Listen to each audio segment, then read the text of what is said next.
Hey everybody, we want to welcome you back to the FBC Okeechobee podcast. And as you can tell today, or at least I hope you can tell, my lovely wife, Marie McCarter, is not with us.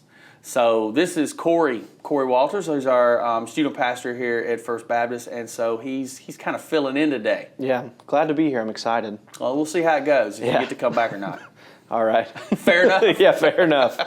Fair enough. So we're going to continue along in Mark, and we're in Mark chapter 1. And so I want to look at starting in verse 16. So let me just read these verses, and then I want to kind of break them down and talk about them with you a little bit. Okay. It says, one day as Jesus was walking along the shore of the Sea of Galilee, he saw Simon and his brother Andrew throwing a net into the water, for they fished for a living. Jesus called out to them, "Come follow me, and I will show you how to fish for people."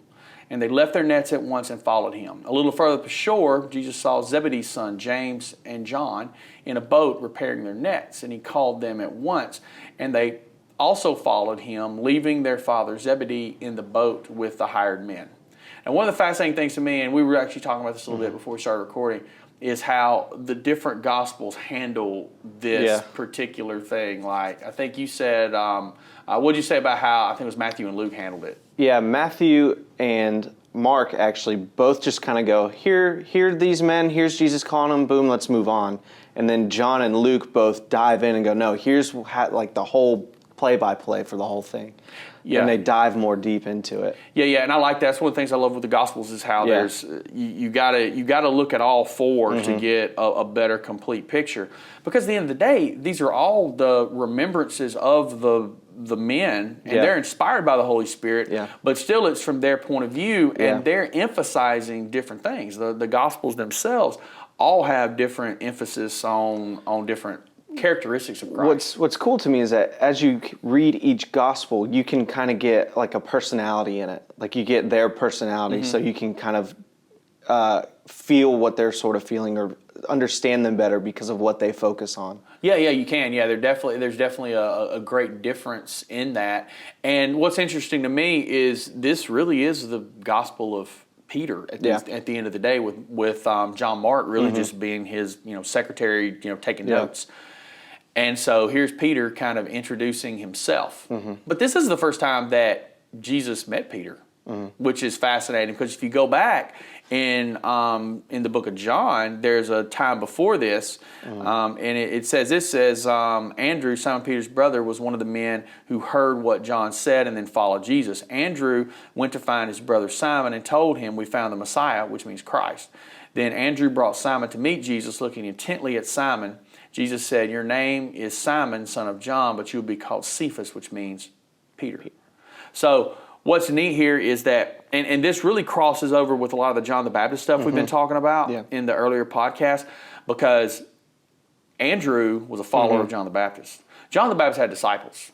Yeah. And so when he declared Jesus being the Messiah, and we did the baptism, all those things, a lot of those guys bounced and they went to Jesus. Yeah, didn't some other of his followers are like, hey, they're following Jesus? He's like, yeah, that's the whole point. Yeah, exactly. That's the whole. The whole point. Yeah, good. Do you think it was in reference to like Andrew and them? Do you think it could have been? Quite possibly. Yeah, there would have been a group that started following him, and that's one of the things with John. He was a forerunner. He kind of got the ball rolling, and then he turned the spotlight to Jesus with the baptism and what he said about him, because his followers were there going, wait a minute, this guy's.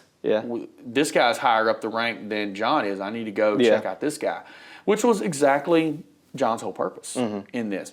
So, and I love that he changes his name, tells him, you're Cephas, which means Peter's rock, and all of those things.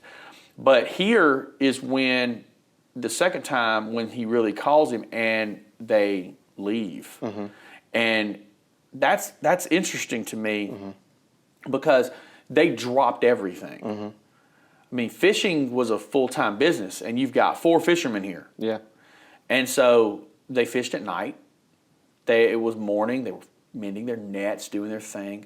And here they are. Jesus comes up, starts talking to them, and they basically walked away from their business. We don't see a lot of that level of commitment, in Christians a lot. Yeah. Which I don't think God asks us to do that a lot of times. I mean, some people he does. Like, I met a young lady. She's she actually spoke at one of our Wednesday night Bible studies. And she left pretty much everything. Very devoted Christian. She went to Africa and is working in a Christian school over there, teaching English. And it was fascinating that she just said, "Forget all this." Yeah. And she got up and left, which is very much what these guys did. That's fascinating to me to see that. And then the other side is they were just ordinary dudes. Yeah.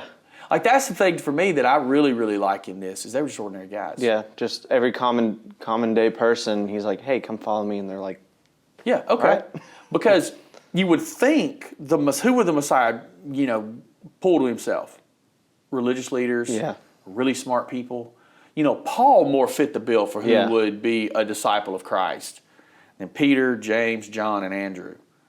I mean, roughneck fishermen. Yeah. We live in Okeechobee, Florida. We're around a lot of fishermen.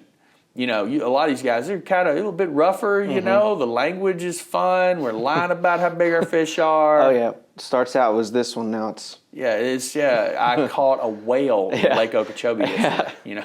I hooked it, caught a great white shark, pulled it right out. Wrestled a 45-foot alligator yesterday. Took it out by myself. 45 feet. I mean, it's like some of that. Was it Lake Placid? That old movie? Yeah. We caught the Lake Placid alligator. So, but they were just average dudes. Yeah. Jesus didn't call these incredible, well-educated, top of the line guys. It gives me hope. Yeah, because I'm just one of those people too. I'm just one of those guys who's normal. I don't consider myself extraordinary in any way, yet the Lord has called me to do this work of His. Yeah. And so it's really humbling as well. It is, because there's a lot of responsibility in it. Yeah. In doing this. But there's responsibility also for any Christian. Yeah. And I think a lot of Christians honestly kind of don't dive into that. Yeah.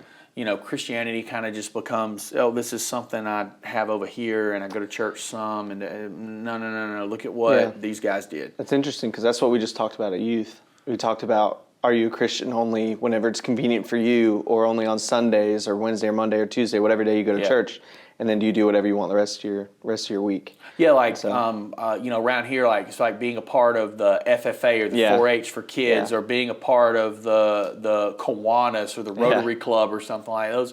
And those are fine organizations, no problem. Participate. Hey, 2 thumbs up, no big deal. Yeah. But that's not what Christianity is. That's a different level of dedication, and you see that in these men that walked away from all these things to follow Christ. Now, Christ may never call you to do that, but I think still too many Christians compartmentalize everything and set their different spots over here when it should permeate across all of your life. Yeah. Instead of doing that.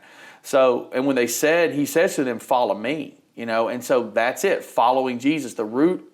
At Christianity's root, it's not about a system of rules, regulations, and moral codes. I mean, that plays in it. Yeah. You've got to have good theology to understand who God is. The moral code is there, and we're called to obey it. But at its heart, it's about being a follower of Jesus and surrendering your life to Him instead of just making it something else that you do. And that gets that for me as a pastor is one of the most frustrating things.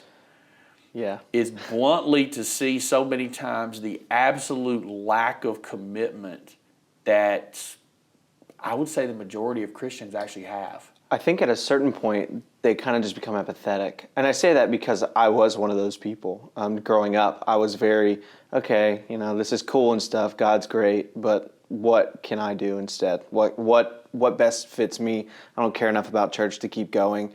I struggled with that a lot, and so I think a lot of times we get jaded, like Marie was talking about. I think we do get jaded. We don't continually let the gospel change our hearts. We don't continually let Jesus to continually modify our heart and our thinking focused more towards Him. I think a lot of times we just allow what we want to do permeate instead of Jesus and what He wants to permeate us. I think so we kind of want Christianity to play the role in our lives that we want it to play. Yes. Instead of being a follower of Christ and letting that guide all of our actions. Yes. And that's the big thing is like that compartmentalization idea. I've gone back to this for years, and I've talked about it in sermons some. I've described it like, the lunchroom trays. Yeah. From back in the day where you held little compartments and your fruit cocktail was here and you set your milk here and Did y'all, in Okeechobee in school, did y'all have the pizza and then you would have corn that same day and pineapple? And I don't think so. Yeah, man, we had these weird lunch. I don't think so. It was like every Friday you had pizza and you would have. And we had that. Did y'all have the rectangle pizza or the octagon pizza? Our regular normal pizza? We had normal slices sometimes, we but didn't then there have was that. also just the cheap circle ones. Yeah, we didn't get. We had literal rectangles. Like they baked it in a sheet and then just cut it out. Exactly. Yeah. And it didn't have round pieces of pepperoni. It had tiny cubes of pepperoni on it. It was the weirdest. It's like a Totino's pizza. Yeah. And so we would get our lunch on this stupid tray, and the pizza was in this spot, and there was pineapple here, and you put your milk here, and there was a salad here, and there was some corn right here, and it was every week this stupid thing is what we ate, and we would fight you for an extra piece of pizza too. It was not a problem. We had people who wouldn't eat their crust. They gave us stuffed crust, and people used to hate it. I loved it, and so I'd be like, "You're not gonna eat that?" That is. Oh yeah. That's an interesting story. So you're taking I'm taking leftover crust from other people. Scrap crust from other people from lunchroom. Say, okay, I don't know how I feel about you anymore. Well, I was hungry, man. I couldn't afford to buy another plate, so. Yeah, you do what you do, I guess. So anyway, but with that compartmentalization, I think we compartmentalized where when you look at what happened with these guys, they became followers of Christ and it went across every part of their life. Yeah. They walked away from everything. Now, you may not be called to walk away from everything, but you are called to let that permeate across in your marriage, your raising of your children, your business dealings, your job, your neighbors, everything. And I don't know what you think, and I'd be interested to hear your opinion, see if you have the same one I do. But I think one of the main reasons that we don't see that is people don't engage with their faith, with their Christian beliefs outside of coming to church very much. I think for most people that find themselves in that place, like they come to church and they listen, but that's the end. Yeah. Like I look at people that I think of as being like those kind of pillars of the faith kind of folks. There's one lady in our church, and I love her to death. She is a great example. I want to be like her when I grow up, kind of thing. I was joking one time in a service on it was a Sunday night, and I said we should probably put her in charge because she knows more than me. And I'm not exaggerating at all. She is constantly in the Word. She teaches a Sunday school class, and she has a day of the week that Sunday school class she prepares all day, all day. She has this time. You can call her. You can be like, "You want to go do this? You want to do that?" Nope. She won't do anything on that day but that.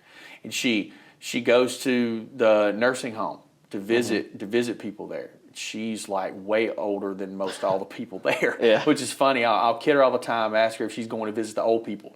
So, but I see her walk with Christ, her faith going throughout everything in her life, and she's reading the Bible, she's praying, she's thinking on the things of God, and so it naturally rolls throughout her life. And I think most Christians don't do that. So they don't ever get to this place of kind of letting it go through all of them like the disciples did with dropping everything and going. So there's things that she's willing to drop and be like, forget that. I'm not doing that because this is what's important. I think that there's too much of the Sunday morning Christian, come listen to the sermon, check the box, everything's great, move on. Yeah. I think that there is a lot of that, and I think it is that level of commitment. They don't want to overcommit or anything like that. But I think there's also a breakdown of discipleship. Maybe there isn't the idea of, hey, this is what you are to do now. Like, hey, you are now supposed to show the love to everybody else. You are now supposed to let this permeate through your life. You are supposed to read your Bible not just on Sunday mornings whenever you come to church, whenever it's up on the screen.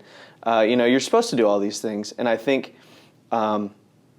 maybe as pastors, but maybe just as Christians, we could have failed, people in that sense of not That's teaching that. So churches have, in some cases, their expectations are too low. Yeah. Would be where it would be something you would think, and that's very possible. Christ's expectations were high. Yeah. I mean, he told them, he called them at once, and they followed him, leaving their father Zebedee in the boat with hired men in verse 20. And so he tells them, come, follow me. Like, there's a challenge there of, nope, stop what you're doing, you do this. So have churches kind of, just the low expectations. And so we're not expecting enough out of people. Yeah. That's something that Tom Rayner, who, I do some stuff with him. He helps a lot of stuff with our church, and is the number one for me church consultant in the United States. He talks about that pretty frequently, and it's really kind of tried to change my thought process in talking with him about this, that we do need to raise those expectations. What are you expecting out of people from discipleship? What are you telling them? And so, because at this point, when I was a kid, even church attendance itself, church attendance was you were there every Sunday unless somebody was sick or you were on vacation. That was pretty much it. There wasn't much option. It was get up, go church in my house. Now we're seeing average church attendance. We consider somebody active if they're there 2 weeks a month, and we're moving towards 1. That's what we consider active. So we've kind of, I feel like, maybe lowered expectations. Yeah. When Christ is calling us to raise expectations, Christ's expectations as followers are high. I mean, he's calling us to holiness. He's calling us to be dedicated. He's calling us to be committed. And I don't know that we're necessarily doing that. I think even as a pastor, sometimes I look around and I go, ooh, I could do better than this. Yeah, I think we are our biggest critics. I think a lot of times after I've done a sermon or like a small group, I'm like, wow, that one was bad. And Sam, my wife, will always go, you're your worst critic. Let the Holy Spirit move. If you did bad, it's not in your hands anymore. Yeah. And so it's one of those reassuring things that she'll do, which I'm very grateful for. But I think a lot of times we do lower our expectations, and then we're surprised, like, why aren't you meeting what I expected you, but I didn't give you my expectations? Yeah. So I think we need to be clear as leaders on what not we expect, but what the Bible expects. Like, that's the standard. The standard is not what I think you should be doing. The standard is what God thinks you should be doing. And then holding ourselves to that standard as well. Yeah. We've got to be ththose people that are showing that. Yeah. In our lives, and naturally, we show up to church. Yeah. Because it's kind of in the job description. Yeah. It's part of it. But they need to see that personal growth in us as well, and see that, so that there's an example there in front of them that they see. And not that we're perfect in any way. I try to be really open even with my flaws. My preaching and stuff. I'm honest that, hey, dude, I got some issues over here. I tell the youth all the time, like, look, I'm not perfect. Don't look up to me. Go to Christ. Go to the source. Don't look to me. I'm just here to help you. I'm just a little bit further along in this race than you are. Yeah, I think being real people matters. And the disciples are all really shown in the Bible as being real people. Like, they jockey for position and who's going to, be the most important. Yeah. Peter's looking out for Peter, and Peter's correcting Jesus, being like, no, don't say that. You just told God to, stop and not say that again. That's good luck, son. So they show them as being real people. They all were very flawed. Matthew's a thieving tax collector that basically, in a lot of ways, had betrayed his people. Yeah. Simon the Zealot, he was a radical, even violent revolutionary. I mean, these people were different breeds. I mean, you even see, even after, Christ's resurrection and then his ascension, Peter get called out by Paul. Yeah. And he's still figuring it out and still figuring out what he has to do. Yeah, they're just regular dudes. They're just regular guys. And they dedicated their heart to Christ. It didn't make them perfect, but they were examples there. And I think it's good for Christians to be honest about some of the flaws and failures and some of the things that we deal with, and I think that's so healthy and, really important. So his call to them was personal. He's calling them personally. So, when I look at this, he went right to them, called them, they had to respond, they had to be dedicated like we've been talking about, but it was that one-on-one thing. It's not like a group thing. It's your relationship with Christ is personal. And so it's up to each individual of what relationship, what, friendship and fellowship they'll have with God. Because God doesn't change in this. We're the ones that change. And so if you feel like something's missing in your faith, that's not God's fault. Yeah.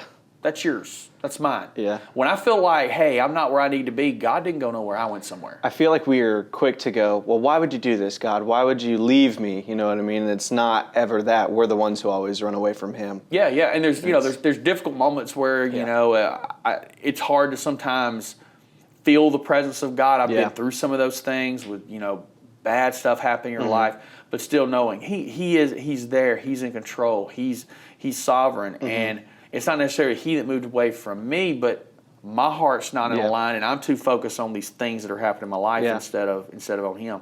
And so that call is so personal for our salvation, for us to follow Christ. And I was listening to something the other day, and it was talking about 83% of it was a certain group of people that said 83% of them are Christians. No, they're not. Yeah. There's no demographic group, gender, race, ethnicity in the United States that 83% of them are Christians. Yeah. Not a single one. It doesn't matter anything. No way. Yeah. Absolutely no way. Because I was talking to Marie about it, and I said they might identify with the Christian faith. Yeah. If you ask them, well, what religion are you? Well, I'm Christian.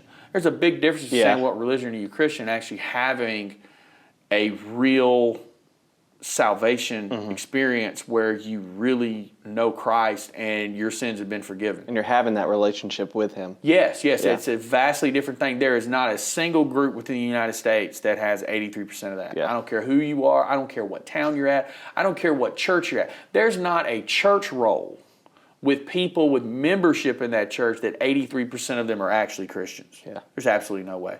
We rely too much on other people's faith. Like my grandmother was a very, very devout Christian, very strong in her faith. My grandfather was. But that doesn't do me any good. Yeah. They pass that knowledge down, and then it's yours to grab onto, and then to make it your own, like you were saying in your sermon the other day. Yeah, you got to make it your own. And I feel like so many people, they don't make it their own, but they still identify as Christian. Yeah. And they may believe in God, they may believe in Jesus, but so what?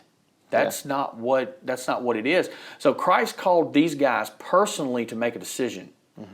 Come follow me. And He didn't have a whip. He didn't have a horse whip. He didn't have a shotgun in their back saying, go down the road with me. There was no force. It was an invitation, and then they had to make a decision of what they would do with that. I do love how abruptly they're just like, yep. Okay. They just drop everything, and it just blows me away that it was so easy for them to go, yep, okay. I go to that, and I find that interesting too. And when I've thought about that over the years, if I go back, this isn't the first time that they met. And Jesus was really growing in fame by this point. We're actually into about His second year of like public ministry by this point. And so they had met Him, they knew Him, they knew who He kind of was to some extent. Like Andrew had already said, this is the Messiah. Yeah. So the Messiah had come and said, follow me. So they're like, yes, sir. Yeah. So once they put that belief, it was a little bit easier. That was the action there. Yeah, that was the action. That was the belief becoming action. Yeah, that's also what I talked about at youth the other day. Is like a lot of times we like to have our belief not match our actions, and a lot of times there's a disconnect, and we don't really understand why, but we like to think, oh, I believe this, but I can act a different way. You can't do that. Yeah, that's not how it works. That's and not it how it goes works. back. What matters more than your words and what you say you believe is your actions. Yeah. I mean, Jesus was real blunt with that in John chapter 14, where He said, he who loves me obeys my commands. Yeah. There's action to be had there. And when you don't put the action with it, like they could say all day they believed in the Messiah, the disciples could, Peter, Andrew, James, and John could say that's the Messiah. But until they were willing to put action behind that, what difference does that make? They put action behind it. So it's great to say you believe who that is, but what action are you putting behind it? And that action's what's really showing it to the world. So those guys dropped everything, went boom, down to the floor, I'm gone. Yeah. And their lives were absolutely never the same. You know, all of them, but John would die a martyr's death, and they threw John on a prison island with a bunch of criminals. You know, so he didn't exactly have an easy time of it. Life was not simple. So, you know, I look at that, and they were dedicated. They were willing to go wherever. They put their faith into action. They answered a personal call, and they were just regular people. Yeah. That's the thing I really try to stress about a lot of these biblical figures. They just folks. Yeah. No different than anybody else. You know, Paul was incredibly educated. Okay, he'd been a Pharisee. He was a little bit different. But for the rest of the apostles, just dudes who were just obedient. Yeah, just regular people. So Christians should never feel like I can't do something or I can't be useful. I can't make a difference. Yeah. Because Peter was a half illiterate roughneck fisherman. It's interesting to think about Peter's transformation from the guy who's constantly putting his foot in his mouth to the leader of the church, basically. Yeah, he was the leader of the church of Jerusalem. I mean, that's who he was. And so, it's this major transformation, and it was just a regular old guy, you know, that wound up giving his life for Christ and died as an older man for what he believed in. So, you know, these guys were amazing. But, you know, I hope that you guys have enjoyed our podcast today with our special guest star. I'm sure I might let him come back again sometime. We'll see. But we hope that you have a blessed day and be a follower of Christ.